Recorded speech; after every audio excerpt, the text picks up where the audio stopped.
The message lit up my phone at 3:47 p.m. on a Tuesday. I was in the middle of a board meeting when my mother's text arrived, as casual as if she were announcing dinner plans. David needs a change of scenery after everything that's happened. We're moving into your beach house for a few months. Your father's already arranged the utilities transfer. See you at Sunday dinner.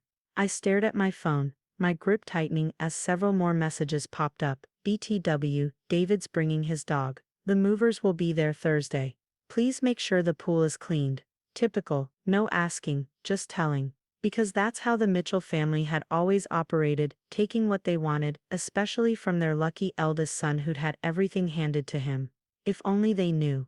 I excused myself from the meeting, stepping into my private office overlooking the Manhattan skyline. The beach house in question wasn't just some family vacation home. It was my sanctuary, my reward after years of secret work building coastal empire holdings from nothing, while my family dismissed me as the boring son who'd gotten lucky in real estate.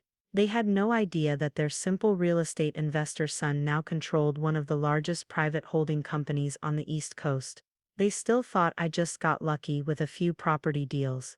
I pulled up the security feed from the Hamptons property. Sure enough, a moving truck was already parked outside the gates, my brother's red sports car behind it. Even from the grainy footage, I could see David's impatient gesturing as the security guard refused them entry. I clicked the intercom. This is James Mitchell. What seems to be the problem? Mr. Mitchell, the guard responded professionally. I have individuals claiming to be your family, saying they're moving in. They have no clearance codes and aren't on the approved list.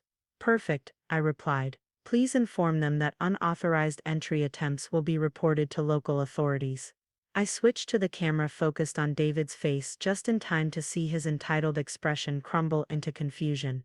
My phone rang immediately. Mom, James, there seems to be some misunderstanding. The guards won't let us in. No misunderstanding, Mother. You can't move into my house because I didn't give you permission to move into my house. Don't be ridiculous, she scoffed. It's just the beach house. After everything that's happened with David's situation, he needs somewhere quiet to regroup. Ah yes, David's situation. My younger brother's latest scandal had made all the local papers, embezzlement from his employer, insider trading, and some very creative accounting that had finally caught up with him. The family had helped him avoid jail time, but his reputation was in tatters. David's poor choices are not my problem, I replied calmly. And that just a beach house is private property. My private property. We're family, she protested. Family helps family. Really. I couldn't keep the edge from my voice. Like when David helped himself to my college fund, or when Dad helped himself to my first business loan, by convincing the bank I was too inexperienced. That was years ago. You've done fine for yourself. Yes, I have, without any of you. And I intend to keep it that way. I hung up as another call came in, this time from my father. Son, he began, using his reasonable voice that always preceded unreasonable demands. Your mother's very upset. We're just trying to help your brother get back on his feet. By breaking into my house. Breaking in, don't be dramatic. We're family. That house is too big for just you anyway. I pulled up another screen, watching the security footage. David was now trying to charm the female guard, leaning against his car with what he probably thought was a winning smile. The house is exactly the right size for its owner, I replied, and its owner is not interested in hosting family at this time. Now see here, Dad's voice took on that commanding tone that used to make me flinch. Your brother made some mistakes. Fraud isn't a mistake, Dad, it's a crime. One he barely escaped punishment for thanks to your connections. And now you think the solution is to break into my property. It's just a beach house. No, I said quietly, it's my beach house, purchased with my money, secured by my company and protected by my security team, who, by the way, have already called the police about the unauthorized entry attempt. I could hear the police sirens in the background of both the call and the security feed. David's charming smile vanished as two patrol cars pulled up. You called the cops on your own brother. Dad's voice was incredulous. No, my security team called the police on trespassers. I suggest you all leave before this becomes more embarrassing than it already is. I hung up and watched as my family argued with the police. The officers, already familiar with my property's security protocols, were professional but firm. Eventually the moving truck pulled away, followed by my brother's sports car and my parents' luxury SUV. My phone buzzed with texts. Mom, I can't believe you'd do this to family. David, real nice bro, real nice dad, we need to discuss this at Sunday dinner. I blocked their numbers and called my head of security. Update the protocols, I instructed. Oh. No family members are to be admitted under any circumstances. A. And I want the surveillance doubled. Yes, Mr. Mitchell, should we also implement the new AI security system? Immediately, I turned back to my desk, where a photo sat face down in a silver frame. I picked it up, looking at the family portrait taken 15 years ago, back when they thought I was just the boring eldest son who'd probably end up managing one of Dad's small properties. The intercom buzzed.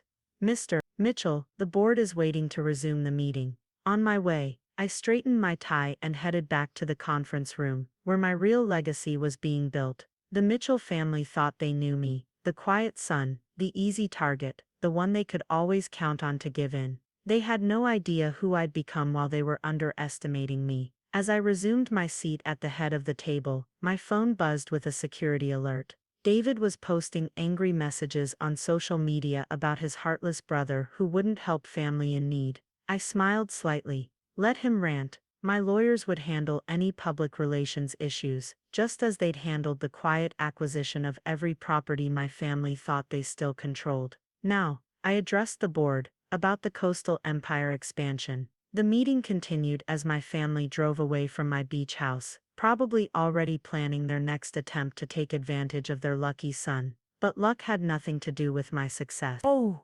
So. They'd spent years taking what they wanted from me, assuming I'd always give in because family helps family. They never noticed as I built my empire in silence, preparing for the day when their demands would finally meet resistance. That day had arrived. And it was just the beginning. My phone buzzed again, the security company confirming the installation of the new AI system. Soon the beach house would be just one small part of my publicly revealed holdings. The quiet son's empire was about to make waves, and my family's sense of entitlement was about to meet its match. They thought they could just move into my beach house. Well, they were about to learn exactly who they were dealing with. The fallout from the beach house incident was immediate and exactly what I'd expected. By Sunday morning, my family had launched a full-scale emotional warfare campaign. First came the social media onslaught. David's posts about his heartless brother went viral in our social circle. Mom shared tearful stories about how money had changed her eldest son. Dad gave interviews to local business magazines about the importance of family loyalty. I watched it all unfold from my penthouse office, sipping coffee and waiting for phase 2 of their predictable pattern. Sir, my assistant Thomas buzzed in. Your Aunt Margaret is here. She says it's urgent, right on schedule. The family mediator had arrived. Aunt Margaret swept into my office, designer handbag swinging, her face set in what she probably thought was a diplomatic expression. James, darling, she began, settling herself into a chair without waiting for an invitation. We need to discuss this unfortunate situation with your brother. 2 weeks after the Mitchell & Sons acquisition made headlines, I sat in my office reviewing the audit reports. The results were worse than even I had expected. Sir, Thomas entered with a thick folder. The forensic accountants have completed their initial investigation of the family accounts. I opened the folder and felt a familiar tightness in my chest. Years of creative accounting, hidden transactions and misappropriated funds, all under the respectable veneer of Mitchell & Sons Investment Group. My phone buzzed. A text from an unknown number. You've gone too far. Family meeting at the house tonight. 7 p.m. Dad, I laughed quietly. The house. He still thought he had authority, still thought he could summon me like an errant child. Instead of responding, I called my security team. Full surveillance on the Mitchell estate tonight. I want every conversation recorded. At exactly 7 p.m., I watched through the security feeds as my family gathered in what they still called the family home, a mansion that, unknown to them, now belonged to one of my shell companies. He's not coming. David paced the living room, agitated. He's probably too busy counting his money. I raised him better than this. Mom dabbed at her eyes with an expensive handkerchief. Where did we go wrong? Dad stood by the fireplace, staring at the family portrait above it. We need to deal with this situation before he destroys everything we've built. I smiled at the irony. Everything they'd built. Time to show them exactly what they'd built. At 7:15, their phones buzzed simultaneously. A video message from me. Good evening, family. Since you've called this meeting, let's discuss what the auditors found. Their faces paled as documents began appearing on their phones. Years of financial records, illegal transactions, proof of David's embezzlement schemes that went far beyond what had been publicly revealed. My God, Aunt Margaret whispered, scrolling through the files. David, what did you do? What we taught him to do. I narrated through their phones. Take what he wants, consequences be damned. Isn't that the Mitchell family way? Dad stepped forward, his face red. You're threatening your own family. No, I'm exposing them. There's a difference. The screen switched to security footage from years ago. Dad in his office, convincing the bank manager to deny my loan. Mom accessing my college accounts. David bragging to his friends about how he'd borrowed my startup money. I kept every record, my voice continued. Every betrayal, every theft, every time you chose David's wants over my needs. And now the consequences. What do you want? Dad's voice shook. Nothing. I already have everything. The house you're standing in. Mine. The cars in your garage, owned by my company. The social status you cling to, built on properties I now control. Mom sank onto the sofa, her perfect composure cracking. James, please. We're your family. Family? I let them hear the smile in my voice. Family respects boundaries. Family supports dreams. Family doesn't steal and sabotage, and then demand loyalty. What are you going to do? David asked, his swagger gone. Nothing you haven't earned. The audit results go to the authorities tomorrow. Your remaining accounts will be frozen. This house goes on the market next week. You'd make your own family homeless. Aunt Margaret gasped. No. I'm offering you what you never gave me. A chance to earn your way. There are apartments available in one of my buildings. Jobs in my subsidiary companies. But you'll work for everything from now on. No more entitlement. No more family bailouts. Dad straightened, trying to reclaim his authority. And if we refuse, then the audit results go public. Every illegal transaction, every client you defrauded, every scheme you covered up. Your choice. The silence was deafening. Finally, Mom spoke, her voice small. When did you become so cold? Not cold, Mother. Clear. You taught me that family means taking what you want. I learned the lesson well. I just applied it differently. I ended the transmission and watched them absorb the new reality. Their perfect family facade was crumbling, revealing the rot beneath. The next day the decisions came in. Dad and Mom accepted the apartment, their pride wounded but their instinct for survival stronger. Aunt Margaret quietly relocated to Florida, distancing herself from the impending scandal. And David, he tried one last desperate move. He showed up at my beach house, drunk, at midnight.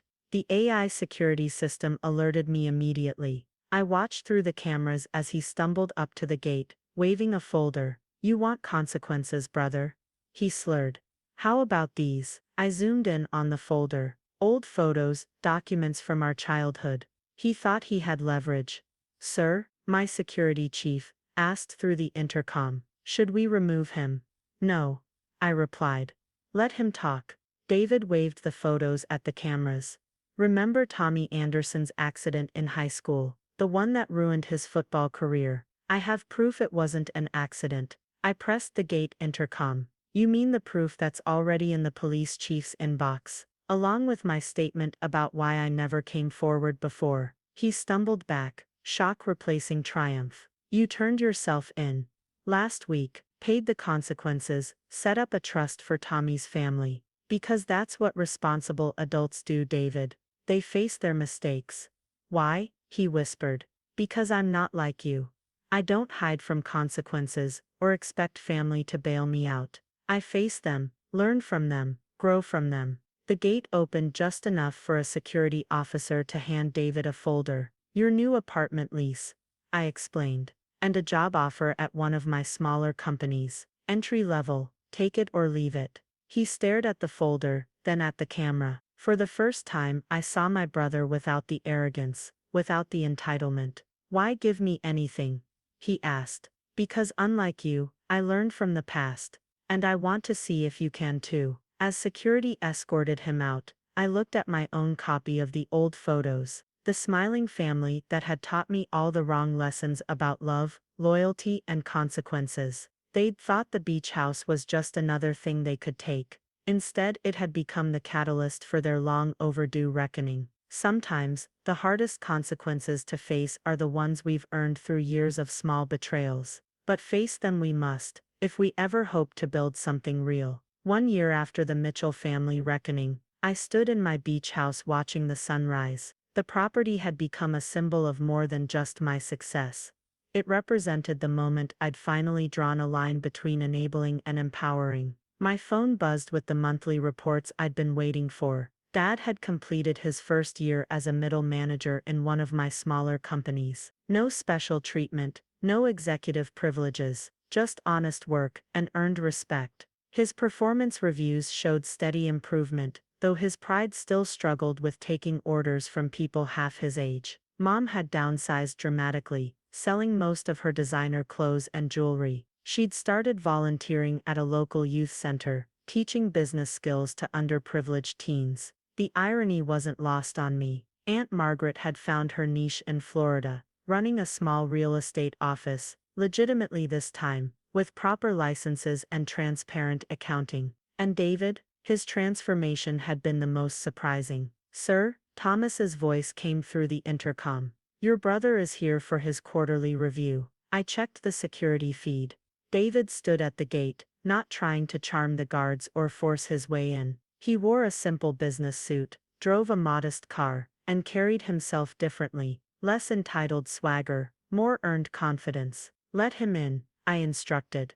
David entered my home office, carrying a folder of reports. For the past year, he'd been working in one of my company's customer service departments, learning what it meant to earn respect, rather than demand it. "The Q3 numbers," he said, placing the folder on my desk. "We've improved customer satisfaction by 22% since last quarter." I reviewed the reports. They were thorough, honest, and showed real progress. "Impressive," I noted. "Your team's performance metrics are among the highest in the division." "I learned from the best," he said quietly, though it took me too long to see it. I studied my brother, really looked at him. The designer clothes and arrogant smirk were gone, replaced by something more authentic.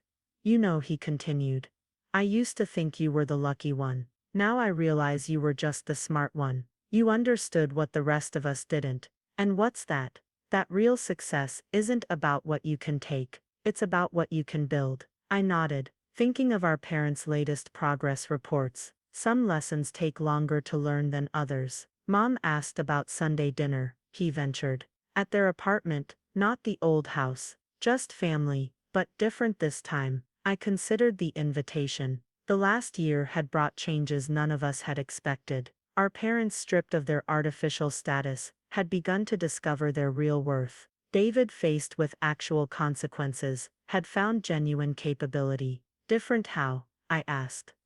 "No demands, no entitlement, just family. The way it should have been all along." I walked to the window, looking out at the ocean. The beach house that had started it all still stood as a boundary, a line between the old way and the new. "Tell them I'll think about it," I replied. After David left, I reviewed the family trust I'd secretly established. Each member's account would receive funds based on their continued growth, not as a handout, but as recognition of genuine change. My phone buzzed with a message from Mom. "The youth center kids asked about touring your company, only if you're comfortable with it. We understand if not." Progress. Small steps, but real ones. The sun was setting now, painting the beach in golden light. I thought about how far we'd come from that day, when they'd tried to claim my house as their own. Sometimes, true family isn't about unconditional acceptance of bad behavior. It's about caring enough to establish boundaries,